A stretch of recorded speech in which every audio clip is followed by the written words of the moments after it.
Olá, sejam bem-vindos a mais um Entre Mentes, nosso podcast sobre saúde mental. Eu sou o Luiz Fujita, editor do portal Drauzio Varela, e hoje a gente vai falar sobre álcool na infância e adolescência. Esse é um daqueles temas que, se a gente perguntar, todo mundo vai falar que não pode, que é errado, que faz mal, mas assim, né, por outro lado, todo mundo sabe que o que acontece é que existe um consumo nessa faixa etária e que ele é muito frequente, né? Não é uma exceção à regra.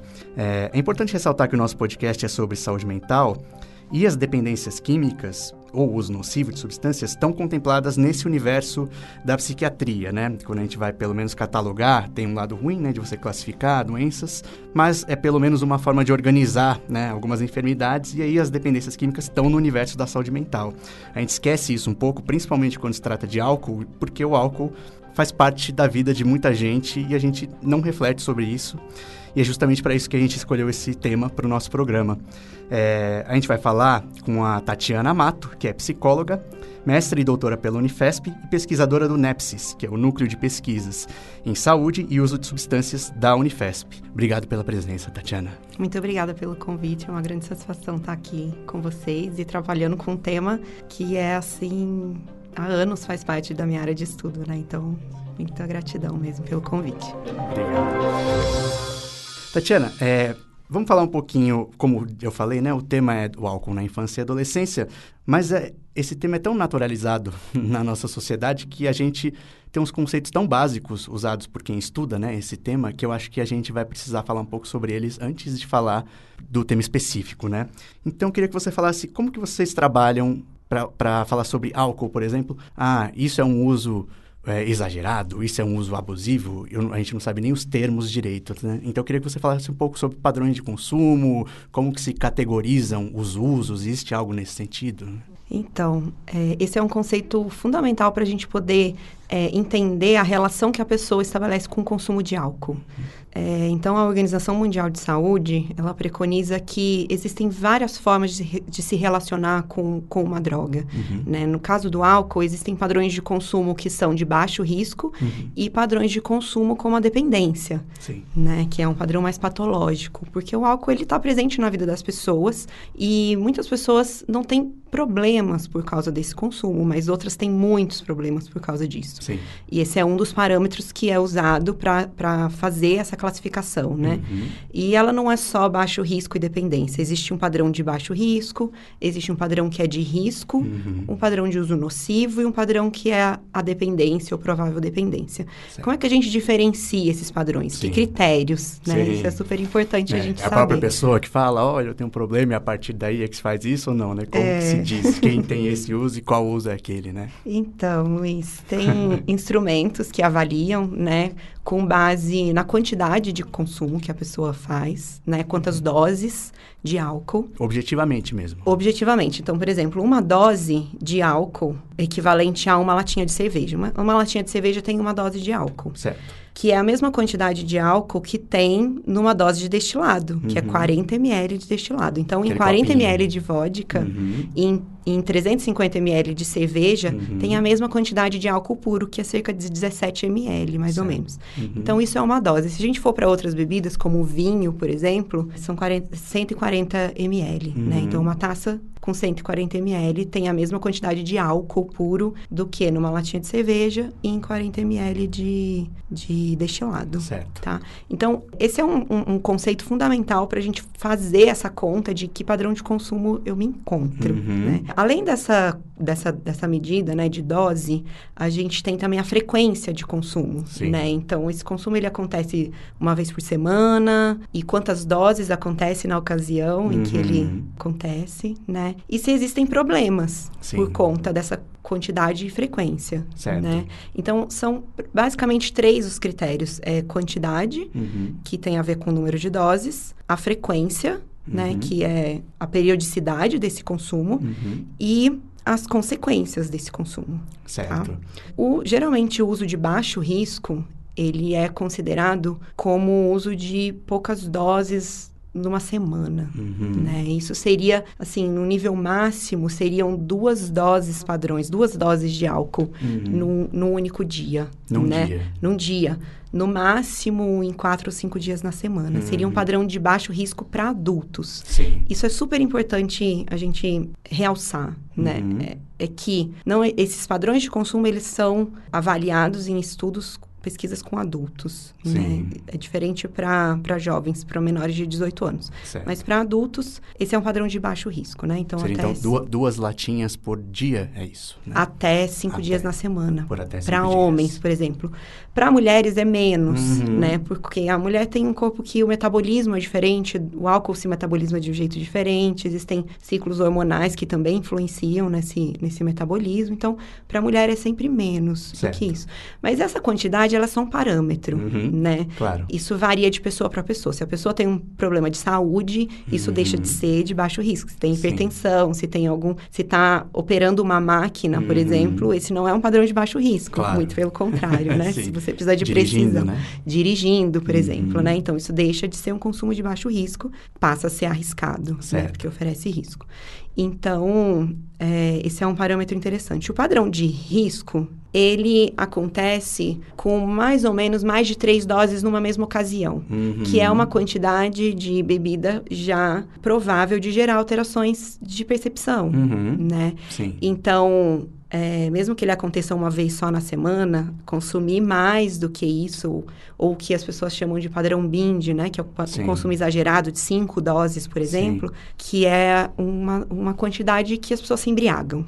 Né? O padrão de risco é aquela embriaguez que as pessoas de vez em quando fazem num churrasco ou numa festa.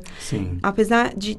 Isso acaba gerando uma intoxicação para o organismo, dependendo da quantidade, mas... Ele é considerado de risco porque ele expõe a pessoa, deixa vulnerável a que problemas aconteçam nessa situação. Então, brigas, por exemplo, a tomar decisões que você talvez não gostaria, ou, enfim, relacionamentos. E se isso é recorrente, né, então te expõe a ter problemas. Não necessariamente você tem, mas está exposto.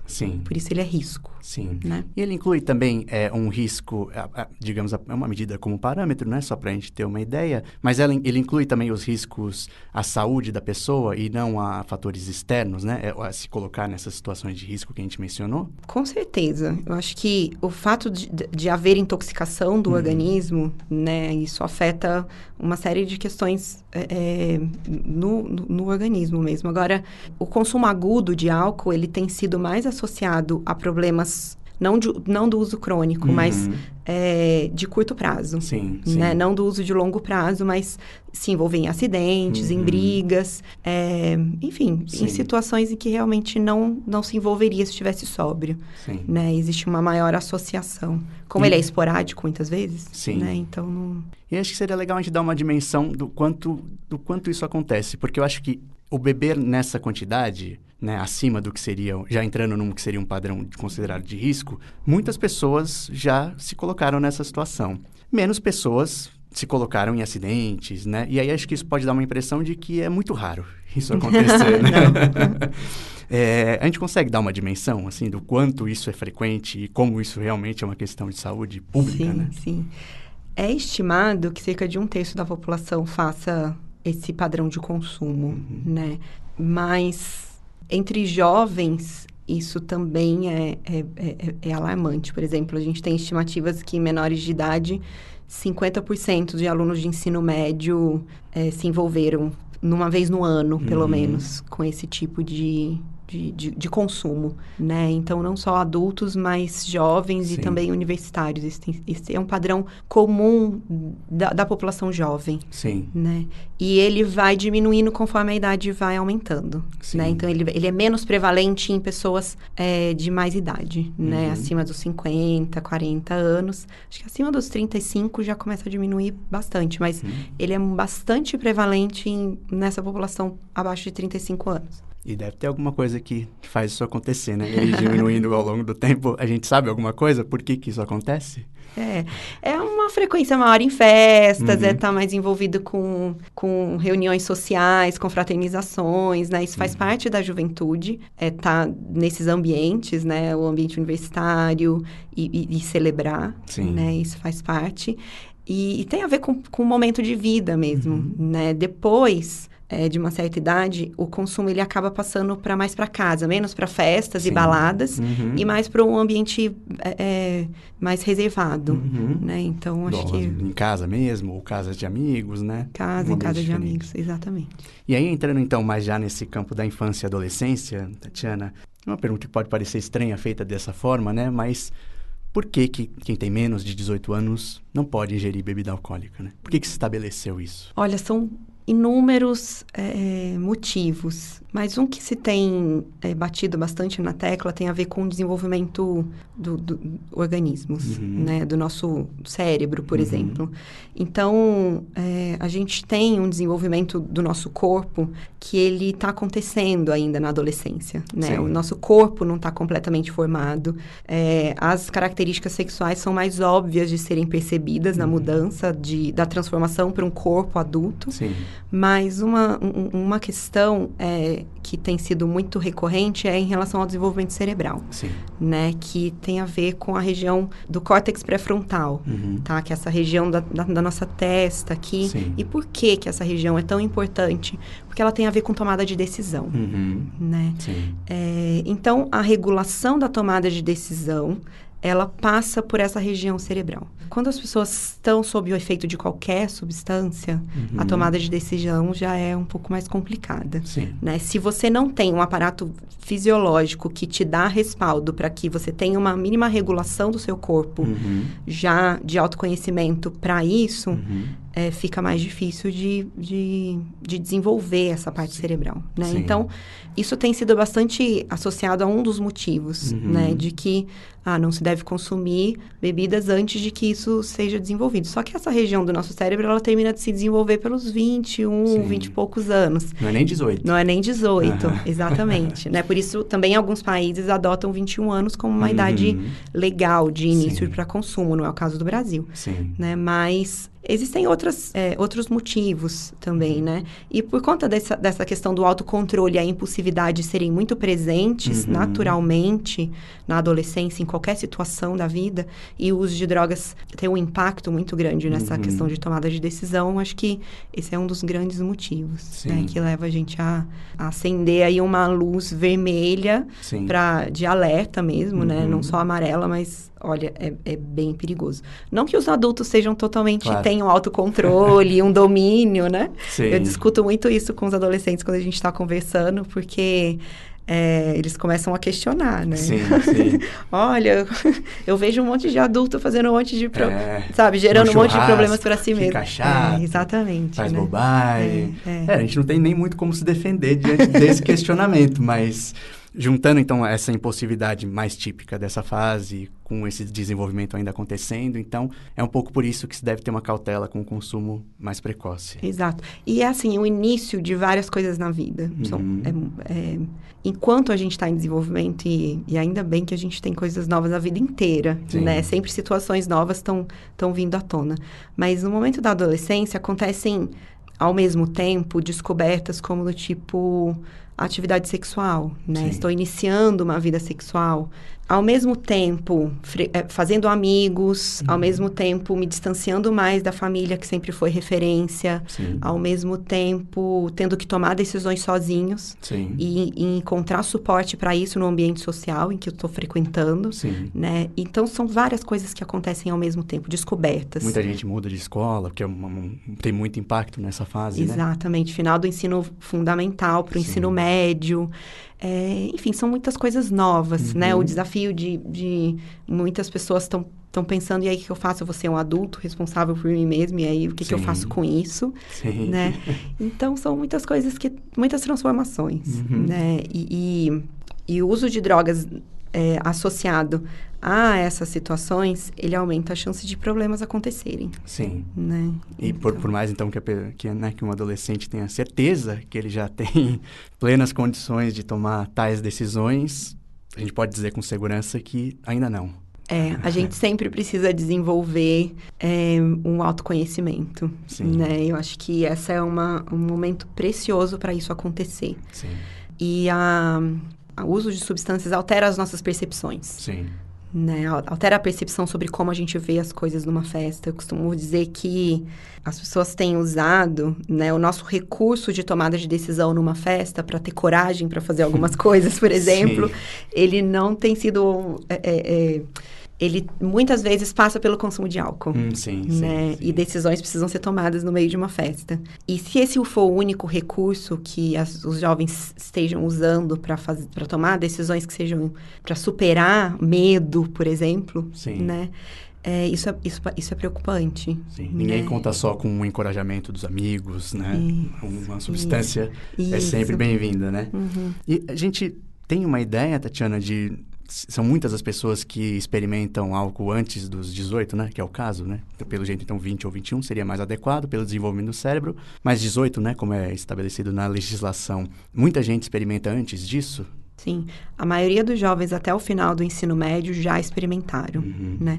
E aí, quando a gente está falando de jovens, é importante diferenciar a experimentação também de uso contínuo. Certo. Né? Porque o que acontece para a maioria dos jovens é a experimentação de várias drogas, não é só álcool. Sim. Né? Então, por exemplo, 30% de 10 a 12 anos já experimentaram álcool. Né?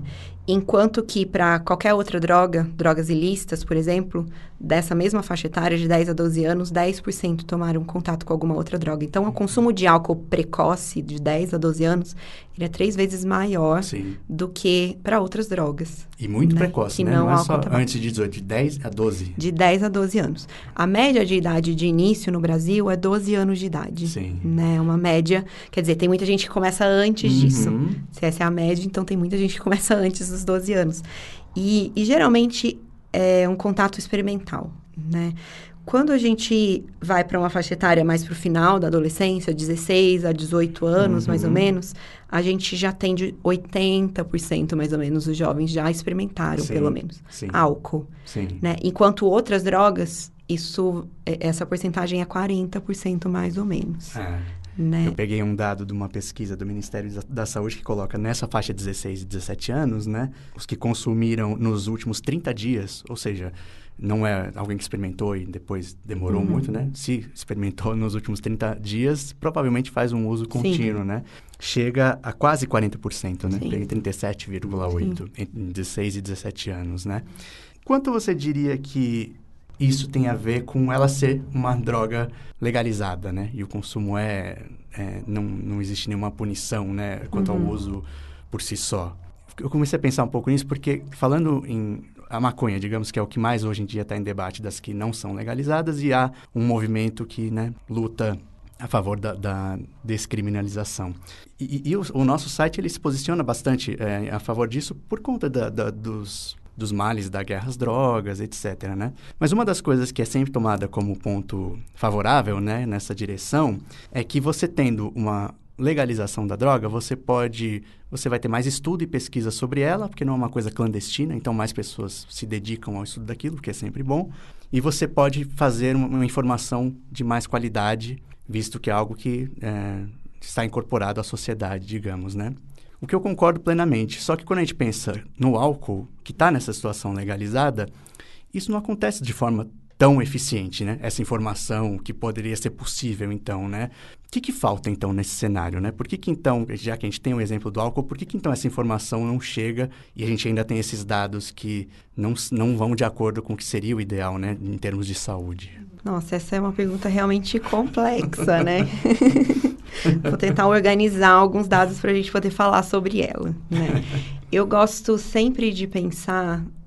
na história do uso de tabaco. O que aconteceu com o uso de tabaco? Quando a gente pensa em política pública, quando a gente pensa em drogas lícitas e ilícitas, né? Durante muitos anos, o uso de tabaco ele foi associado a glamour, a um consumo que era até benéfico, né? A algumas situações de saúde, dentistas indicavam, né?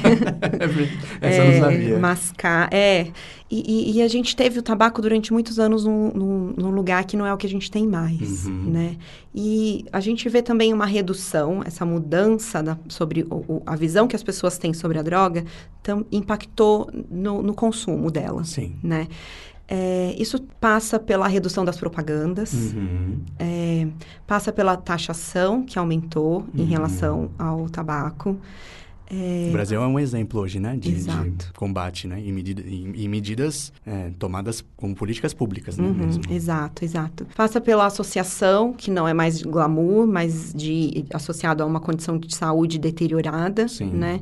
E então não foi só as pessoas que decidiram não consumir, né? Não é assim. E também não é assim com bebida alcoólica, né? Então a gente tem propagandas na televisão, a gente tem uma regulamentação hoje de propagandas que as bebidas que têm um teor alcoólico como a cerveja, por exemplo, elas podem passar em qualquer horário do dia na televisão. E são propagandas que são direcionadas a um público jovem, não são pessoas mais velhas, né? Tem algumas cervejas que direcionam para o público feminino também, né? As suas propagandas. Então, a gente tem um estímulo muito grande para o consumo de bebida alcoólica. Ele não é só porque ele está inserido na nossa cultura, mas existe uma abertura das próprias políticas públicas por poder vender em lugares com fácil acesso, né? Os jovens compram com fácil acesso, sem precisarem apresentar documento. 30% dos jovens começam a consumir bebida dentro de casa, com a sua própria família. E os outros 30% na família de alguém, na casa de amigos, ou seja, 60% começa dentro da família, da sua ou de outra.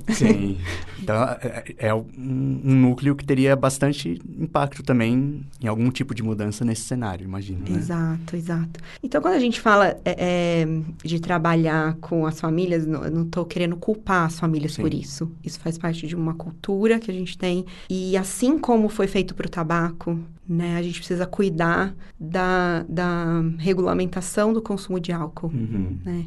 A gente teve com o tabaco a restrição de locais onde essa droga podia ser consumida.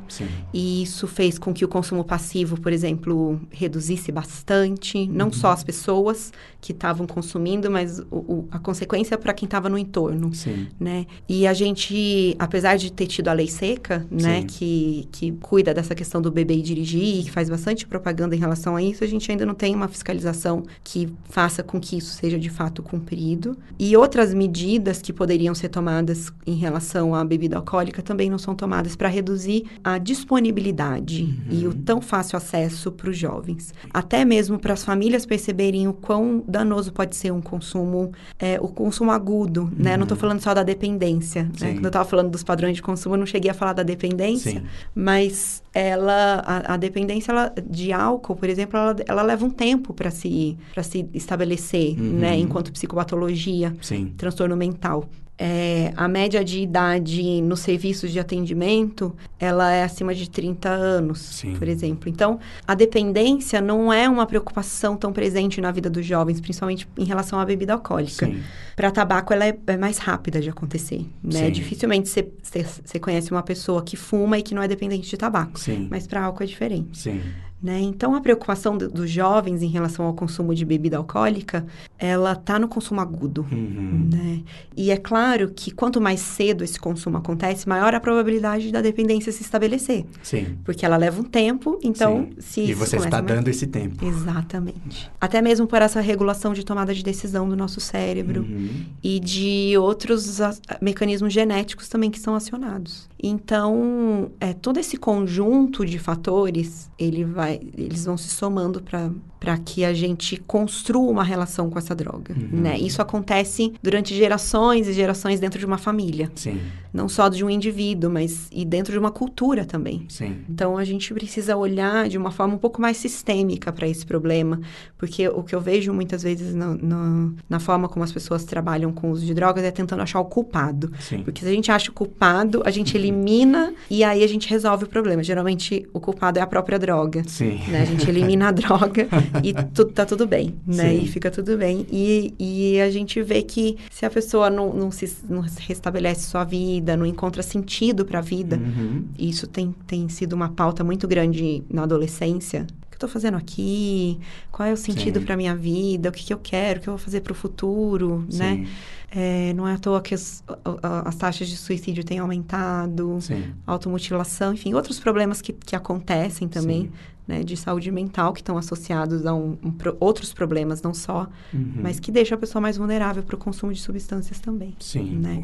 Então, enfim, talvez eu tenha ido longe demais, vou voltar acho que a pergunta exigia.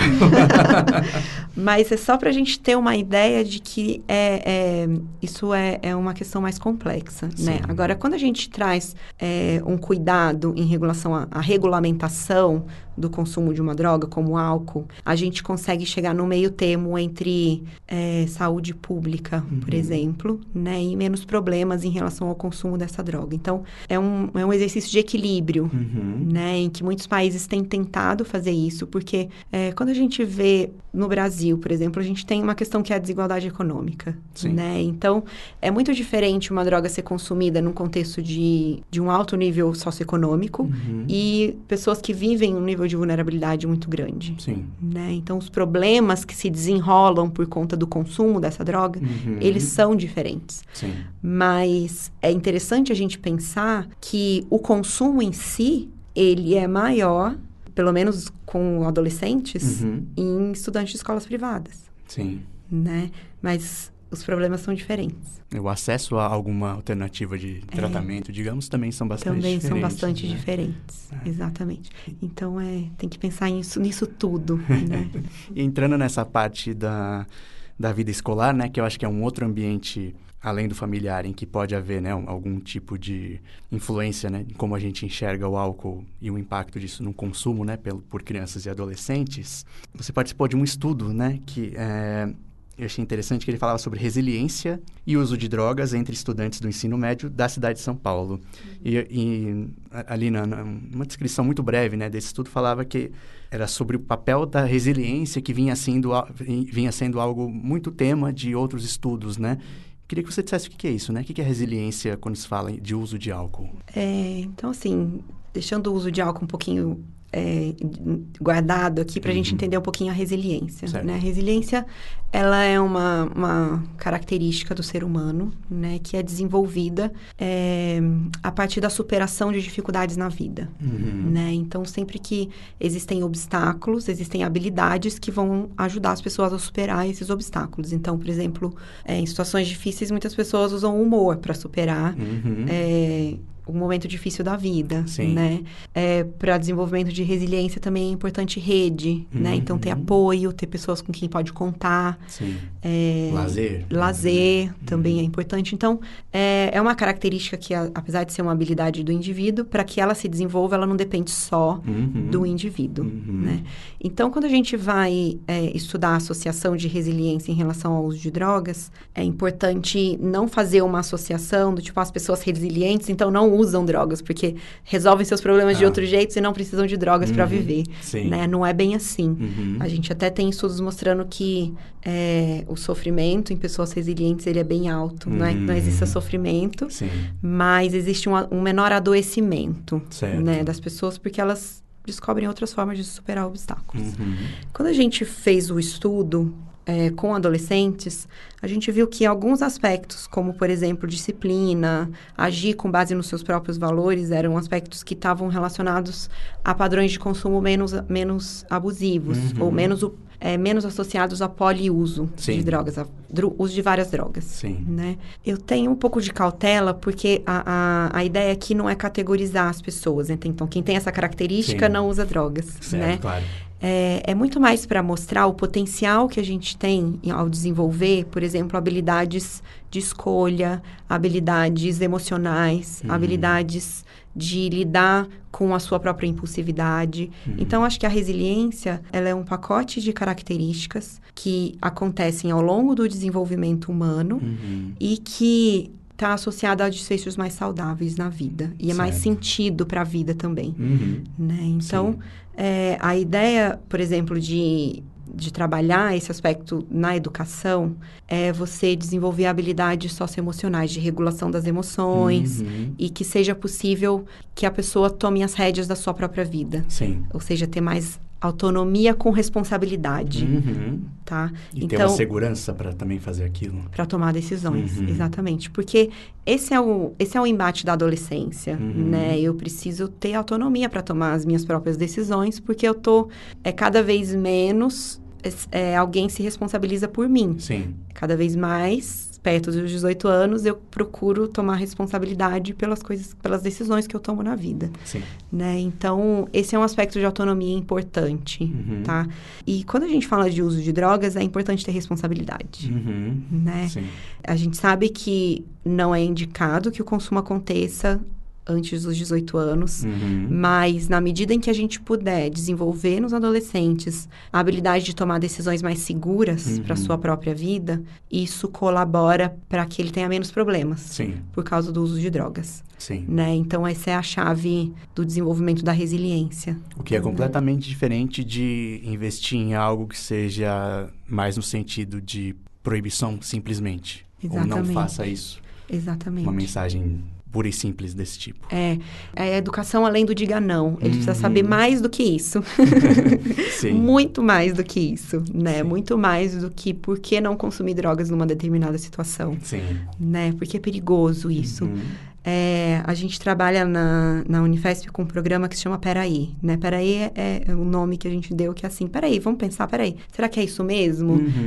É trabalhar com decisões mais críticas. Sim. E que levem a uma maior segurança em situações em que tem álcool disponível no ambiente, né? Isso não quer dizer que as pessoas vão consumir ou não, mas à medida que o álcool está sendo consumido, mesmo que seja numa festa de adultos, coisas podem acontecer.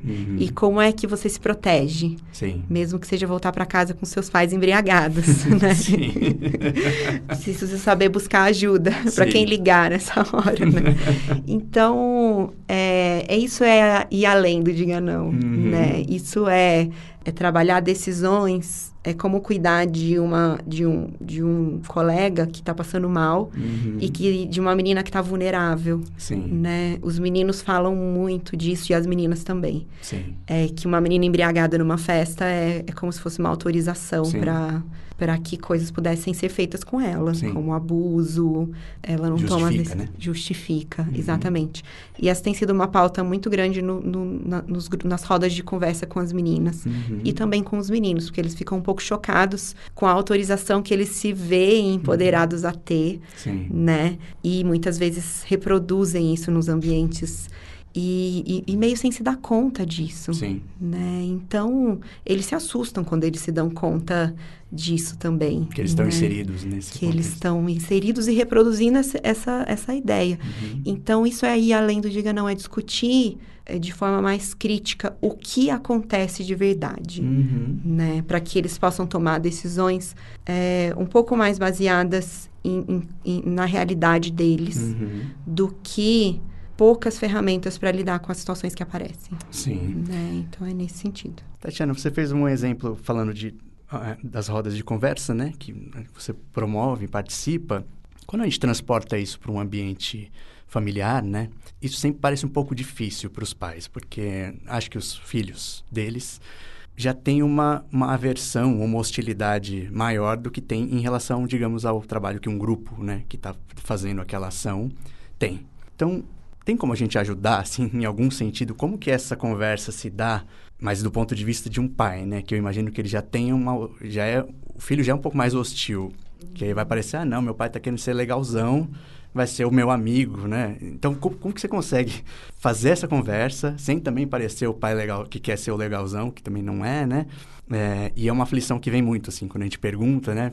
Eu acho que meu filho tem um problema com álcool e eu não sei nem como começar a conversar, né? E a referência que geralmente essa geração ainda tem é mais baseada em campanhas do tipo do diga não, né? Tem alguma coisa que você pode dizer que ajude, assim? Como começa essa conversa dentro de casa? As conversas acontecem desde a infância, né? Desde que os pais se tornam pais, as mães se tornam mães e essa criança aparece. Então, os padrões de diálogo que uma família estabelece, eles são fundamentais para a forma como isso vai acontecer na adolescência também, né? Sim. Então, não é só uma fórmula em como isso vai acontecer sobre esse assunto na adolescência, mas qual foi o tipo de vinculação que foi feito ao longo da vida toda para que tenha abertura para que isso seja conversado, né? Então, esse é um ponto importante da gente ver numa relação, né? Cuidar disso, né? Estabelecer vínculo, estabelecer conexão, pai e filho, porque quando a gente fala de drogas, e isso não é só na família, né? Mas em todos os lugares, o que os adultos aprendem a fazer sobre drogas é dar sermão, não é estabelecer diálogo e não é ouvir, né? Então, esse é um ponto importante que eu acho que as pessoas poderiam prestar atenção, todos os adultos, educadores, pais, de todas as formas, né, professores e tudo, sobre esse assunto. Ouvir mais sobre o que acontece. Eu sei que existe um medo muito grande sobre as coisas que estão sendo ouvidas, né, uma preocupação muito grande. Os jovens de hoje em dia. Ela é real, né? 1 em cada 5 jovens se envolve em briga quando se embriagam, por exemplo, né? Então, esse é um medo real, né? A gente não tá falando de coisas que não acontecem, tá? Não são pais caretas preocupados à toa. Não são. Mas, para que aconteça o diálogo, é preciso haver escuta. Existe pouca tolerância para escutar o que acontece, porque as coisas que acontecem não deveriam acontecer, né? Então, é difícil, tá? É difícil. E o que eu tenho visto nos estudos que a gente tem feito, e a melhor forma de estabelecer esse diálogo ouvindo, nessas rodas de conversa, a gente usa uma estratégia que é pensar sob o ponto de vista do risco que essa pessoa está se envolvendo, que esse menor de idade está se envolvendo. E não se o que ele deveria fazer é certo ou errado. Porque o certo e errado, ele vem de um julgamento moralista.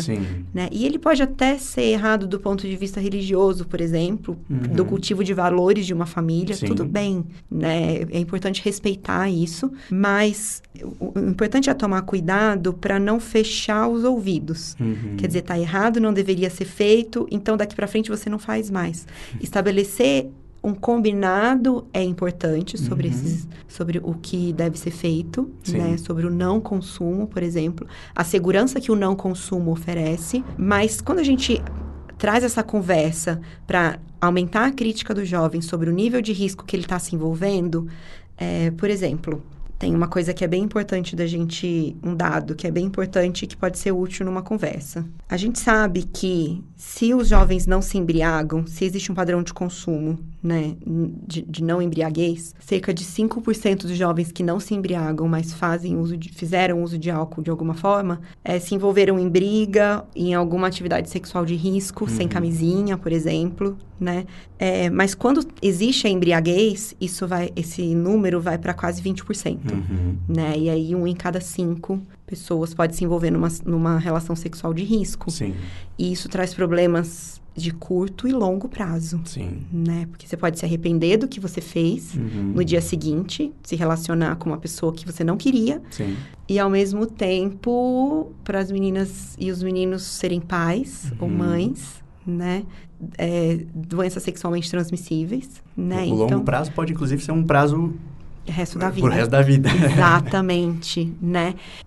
Então, são riscos. São riscos, né? A gravidez pode não acontecer, mas se aumenta a chance, se no episódio de embriaguez aumenta a chance da camisinha não ser usada, isso precisa ser conversado. Então, é sobre as coisas que acontecem, que a conversa precisa acontecer. E quando existe a abertura para os filhos também ouvirem os pais, né? Porque existe uma angústia muito grande, o medo é muito grande dos pais. E eu vejo a aflição deles quando precisam autorizar o filho a ir numa festa que muitas vezes ele sabe que vai ter bebida alcoólica nessa festa. As festas de 15 anos têm bebida alcoólica. E estratégias são feitas para que isso seja disponibilizado para os menores de idade, por exemplo, né? E quando a gente conversa com eles, a gente fica sabendo dessas coisas. E é perigoso, né? Porque tem adultos também autorizando que isso aconteça. Há 5 anos mudou a legislação, 5 ou 6 anos, se eu não me engano. E os responsáveis, pais ou responsáveis por um menor de idade, eles se ficar comprovado que eles forneceram bebida alcoólica, eles podem ser presos até 3 anos de prisão. Sempre foi proibido fornecer bebida alcoólica, né? Tá no Estatuto da Criança e do Adolescente, isso sempre foi proibido, mas há pouco tempo, agora as pessoas podem ser penalizadas, julgadas de acordo com o Código Penal, né? Então, os adultos e os adolescentes precisam saber dessas coisas, né? Porque as consequências são para ambos. Né? Essa aflição de ter esse tipo de conversa ou de como conversar, na verdade, também pode surgir porque é uma conversa, digamos, que pode ter 12 anos de duração, entre aspas, porque ela começa muito cedo, imagino, né? E acho que poucos pais devem ter isso, pelo menos essa consciência de que essa conversa começa muito antes. Não é só a partir da detecção, ou de uma idade que é meio essa 15, 16, que você vai ter a primeira conversa sobre isso, porque aí realmente fica parecendo uma coisa de manual, né? E minha impressão é essa. Nunca falou sobre isso com um filho, de repente vai falar, lógico que vai ser um sermão, né? E não é só falar, sabe? Por exemplo, em vários momentos da vida de uma criança e de um adolescente, o álcool teve presente. Não necessariamente ele consumiu, mas são cenas em que os adultos estão consumindo, né? Então, por exemplo, a embriaguez dos pais, mesmo que não se converse sobre isso, mas se os pais ou responsáveis dessa criança ou adolescente se embriagam com frequência, é mais provável que esse jovem também vá se embriagar. Ele aprende isso a partir da observação desses padrões, né? Mas não é só isso que colabora para que aumente as chances de um jovem consumir bebida, né? O padrão de relacionamento também contribui, né? E a gente tem visto que padrões negligentes, ou seja, deixa pra lá, nunca conversa, nunca fala sobre isso, não tá interessado no que o filho faz, deixa acontecer, são padrões que aumentam as chances de consumo abusivo, né? Padrões de relacionamento, de estilos parentais, que a gente chama. E os autoritários também. A regra perde o sentido, né? E você não dá conta de afetos que estão... uma relação que acaba sendo muito fria e que os afetos e necessidades não são cuidadas nessa relação. Acho que muitas vezes estimula o desafio também. Também, tipo né? Na fala dos jovens, né? A gente já fez rodas de conversa com mais de 200 jovens, assim, somando todo... Né? Deve ter mais disso, não sei. Mas... muitos se sentem desafiados, sim, né? E eles falam, quanto mais dizem que não, mais a gente quer fazer. Porque é o desconhecido, é o que tá ali, isso aguça a curiosidade. A questão da curiosidade é uma questão para ser cuidada, né? A gente não pode tapar do mundo, tapar os olhos, fingir que a gente não tá enxergando as coisas que estão acontecendo, né? Isso não ajuda no estabelecimento dessa relação de resolução de conflitos que estabelecem no que eu acho que você não deve fazer, mas você está fazendo, né? Então, isso é bem delicado, né? Tatiana, caminhando agora, então, para a nossa parte, né? A gente já está falando um pouco sobre legislação, né? Uma coisa mais do ponto de vista da sociedade. Mas, pelo que eu vi agora, você está num estudo em andamento, né? Que seria para o desenvolvimento de um programa brasileiro, né? De prevenção e redução de riscos, né? Em que consiste um programa brasileiro? Primeiro, queria que você explicasse o que é isso. O material que a gente está desenvolvendo é o projeto Foco, né? Formar pessoas para conviver. Então, é um material que ele tem o objetivo de facilitar a convivência. Ele é um material de facilitar a convivência no meio escolar. Isso envolve as famílias também, né? E ele trabalha aspectos de educação emocional, de formas de comunicar a emoção, de reconhecer isso nas pessoas, de se relacionar com isso, né? Atender necessidades que são importantes no ambiente coletivo, dentro de uma escola. E também trabalha a questão de uma tomada de consciência pelas pessoas, de um autoconhecimento, né? De práticas que sejam possíveis das pessoas terem mais atenção sobre cada passo que eles dão que dão na vida, né? Esse é um projeto de desenvolvimento de habilidades para a vida, de habilidades socioemocionais. Ele não trabalha diretamente sobre o uso de alguma substância. Ele trabalha muito mais no fortalecimento de resiliência, né? Que era o que a gente estava conversando aqui antes, do que necessariamente sobre o uso de drogas, tá? E como eu disse, é claro que isso não é o suficiente para que uma pessoa não consuma.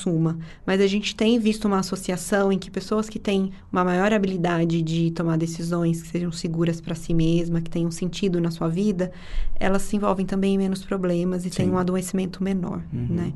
E se a gente conseguir com que as famílias, os educadores e os jovens dentro de um ambiente educativo se envolvam em atividades que ajudem eles a aprender mais sobre a convivência humana, a gente acredita que, e os estudos também têm mostrado isso, né, que outros problemas que apareçam, como conversar sobre drogas, que muitas vezes é conflituoso, né, uma situação de conflito, possa acontecer de um jeito muito mais cuidadoso, né? Existem outras formas de trabalhar a prevenção, como eu disse, que é o programa Peraí, né? O Ministério da Saúde tem investido em outros programas que trabalham também habilidades para a vida, eles são super importantes. Alguns que começam bem cedo, né? O Jogo Elos, o Tamo Junto. Agora, é importante que a gente tenha avaliação. Quando a gente fala de política pública, de inserir isso num aspecto macro, né? A gente vê no Brasil muitas iniciativas isoladas de programas de prevenção que são muito ricos. E a gente precisa de programas que possam ser mais disseminados amplamente, né? Para que as pessoas minimamente tenham modelos que sejam mais efetivos para se espelharem, tá? Então, essa é a nossa tentativa de desenvolver um programa brasileiro. O Peraí, ele é um programa australiano que foi adaptado para o Brasil. E existem inúmeros desafios de se adaptar a um programa estrangeiro, né? Numa outra cultura, seja ela qual for, não é um problema do Brasil isso, né? A gente ainda tem vários desafios pela frente com esse material, mas a ideia de desenvolver um material brasileiro seja para atender às necessidades de fato brasileiras, da educação brasileira, da população, da diversidade que a gente tem na nossa população, da diversidade econômica, cultural, e do que a gente quer cuidar dessa diversidade dentro das escolas. É isso que eu ia perguntar. Ser um programa brasileiro é porque existe uma intenção de que seja algo que possa ser adotado como medidas nesse nível mais macro que você falou. Que as pessoas possam se identificar também. Porque os outros programas, eles podem ser adotados em um nível macro, né? Desde que eles sejam sistematizados e organizados para isso, né? Para ensinar as pessoas sobre como fazer. Ele também precisa ser flexível o suficiente para que as diferentes realidades que a gente tem no Brasil possam ser incorporadas, tá? Então, quando eu falo sistematizado, não quer dizer enrijecido, né? É simplesmente organizar as informações de forma que ela possa ser disseminada em grande escala. E muito rapidamente, Tatiana, você consegue dizer assim, o que envolve esse programa? Que tipo de coisa que é feita, né, a partir dele na prática, assim? Que medidas são essas, né? Uma atividade dentro de sala de aula?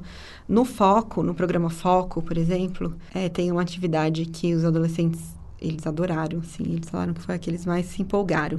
Então, a gente faz uma atividade em duplas. É um desafio, que eles fazem um desafio, em que a gente coloca uma cordinha, um barbante no pulso de cada um e eles ficam como se estivessem atados por um barbante, uma dupla, né? E o desafio eles precisam sair dessa amarração sem arrebentarem o barbante, né? E é muito engraçado porque, como é um desafio, existe um único jeito de fazer isso, ele é bem simples. Eles ficam tomados pelo desafio, a emoção toma conta e eles não conseguem tomar uma decisão que é simples, né?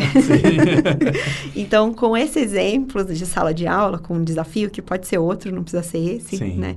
A gente traz para a roda de conversa um pouco a observação de como as emoções se manifestam no seu próprio corpo, né? O quanto que o corpo fica quente, a respiração muda e a sua visão fica um pouco deturpada para que você tome uma decisão que é simples.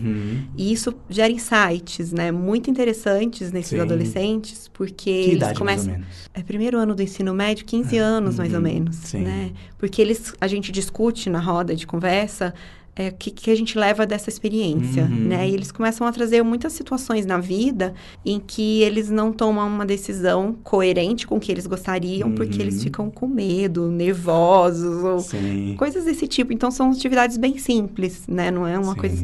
Mas é importante que ela seja sequencial, sejam vários encontros. É importante que seja feito desde criança, né? Claro. A gente pode fazer isso com as crianças. Legal. Isso não é só para... A gente está trabalhando com adolescentes, porque um recorte que a gente fez para começar, Sim. né? Mas as crianças também podem fazer isso na educação. E isso é super importante para trabalhar a impulsividade, para trabalhar o reconhecimento de o que está acontecendo no meu corpo. Sim. Né? Já no Peraí... Que é uma epifania, né? Imagina, na hora. Nossa, a sala de aula fica assim, animada. Eu vou te dizer que é bem divertido, eu gosto, eu adoro. Sim. Agora, no Peraí, que a gente discute situações relacionadas ao consumo de álcool, né?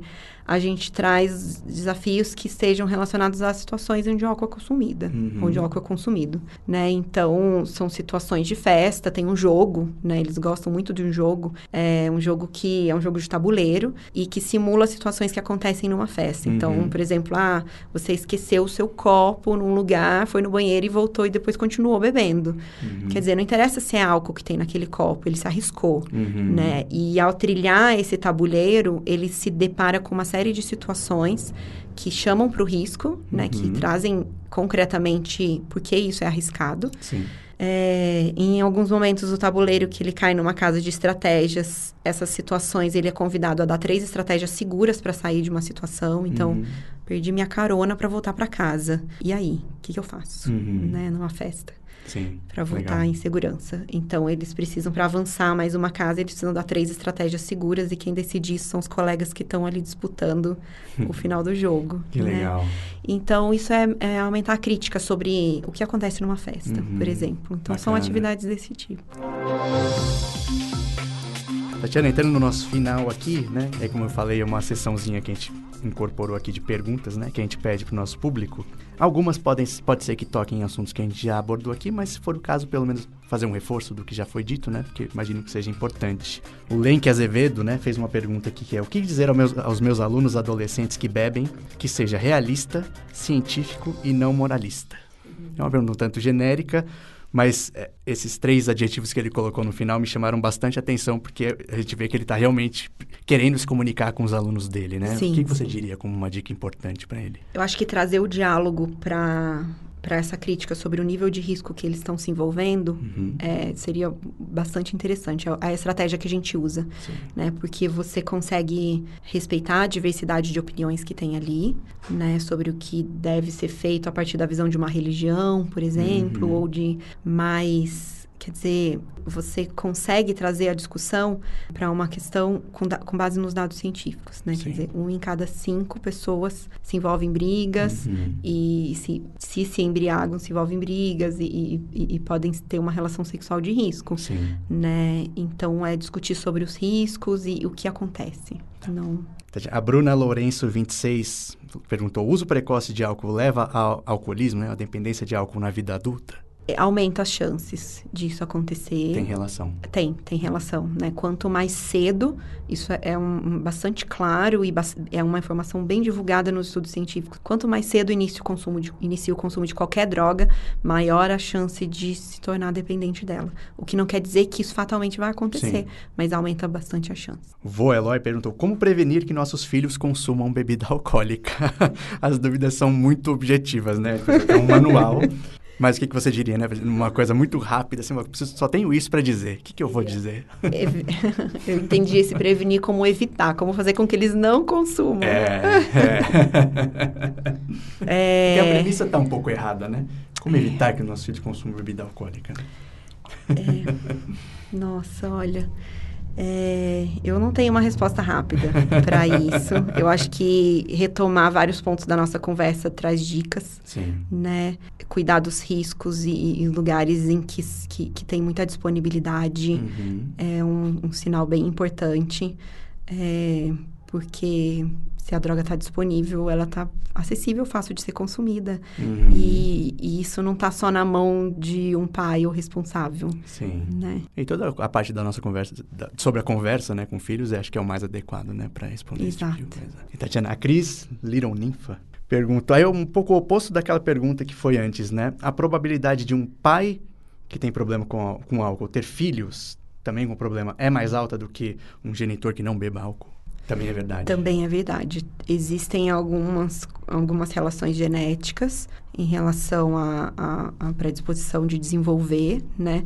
Mas assim como qualquer aspecto genético, ele precisa do ambiente para que ele aconteça, né? Então, pode acontecer, mas depende de como vai ser a vida desse... E a relação que ele vai se estabelecer com a bebida alcoólica. Assim como todo mundo, né? Sim. Mas sim, tem uma chance... Tem uma relação, sim.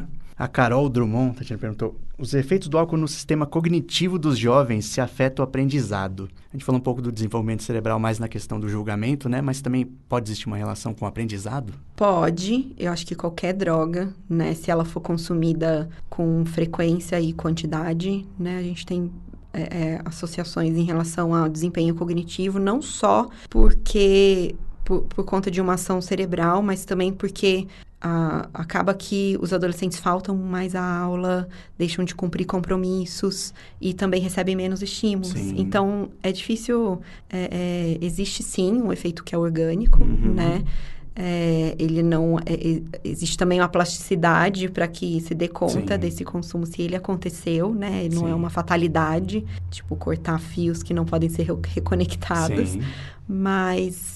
Sim, o consumo agudo e frequente, ele dificulta uma série de questões de desenvolvimento cognitivo. E por último, Tatiana, é uma crueldade, porque isso aqui é o tema para um episódio, mas eu queria pelo menos do seu comentário, porque eu acho bastante importante.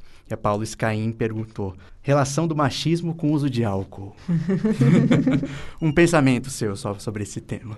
Acho que teve uma coisa da conversa que a gente falou sobre os episódios em que algumas atitudes de abuso ficam mais autorizadas, né? Eu acho que quando tem o consumo de álcool, isso é potencializado. Sim. Então, isso precisa ser discutido em rodas de meninos e meninas, homens e mulheres, e em todos os lugares. Sim. Né? Mais que em termos de... Eu vi outro dia num material, até um material oficial, e era uma das dicas para as meninas. E era interessante que era direcionado para as meninas só, assim, não beba, porque senão isso pode acontecer. E não tinha uma dica especificamente voltada para meninos em relação a esse mesmo tema, né? Isso é bastante presente. Exatamente. Por isso precisa haver... uma vez eu participei de eu dou aula em universidade, né? E também, então, na sala de aula surgiu um assunto bem interessante, que era as meninas relatando o que acontecia no caminho do metrô até a universidade, né?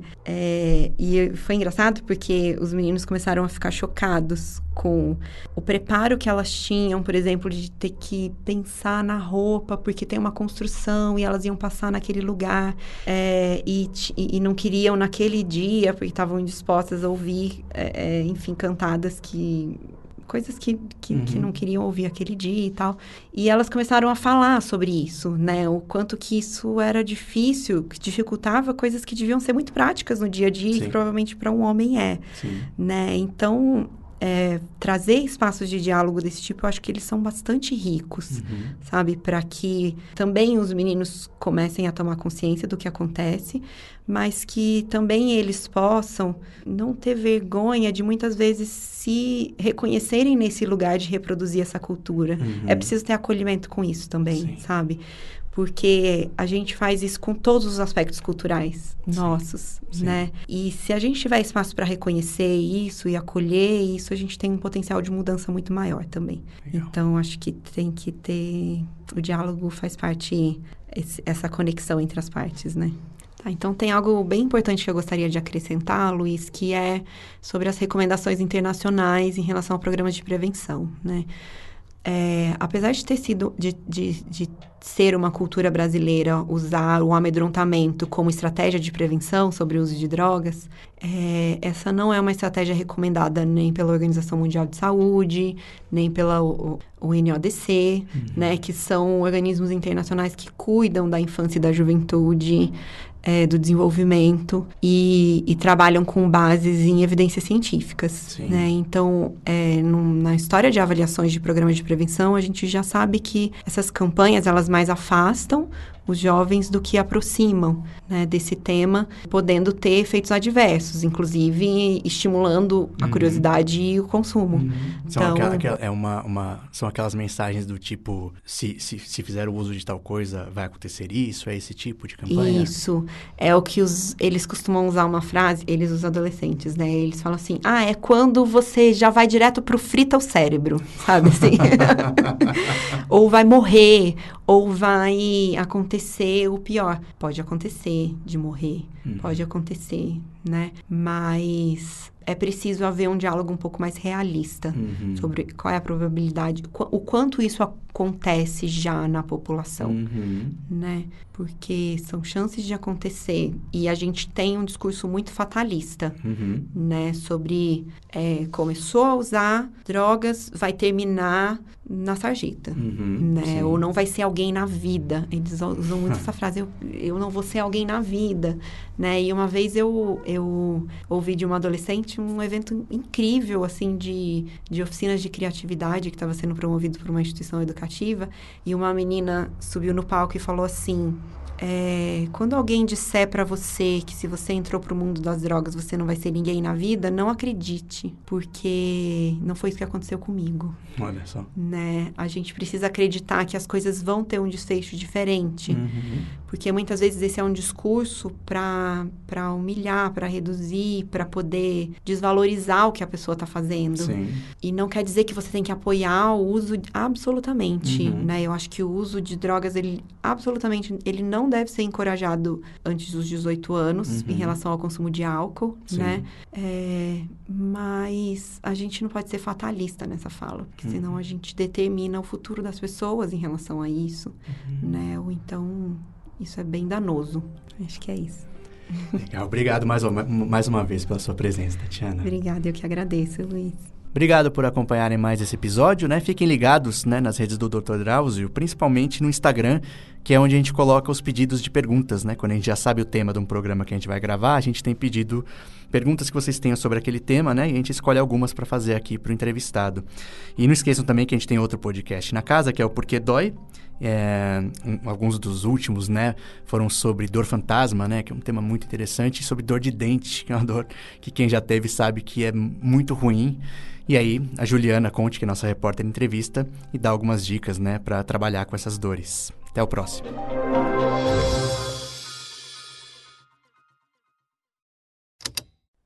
Esse programa foi editado pela Estalo Podcasts.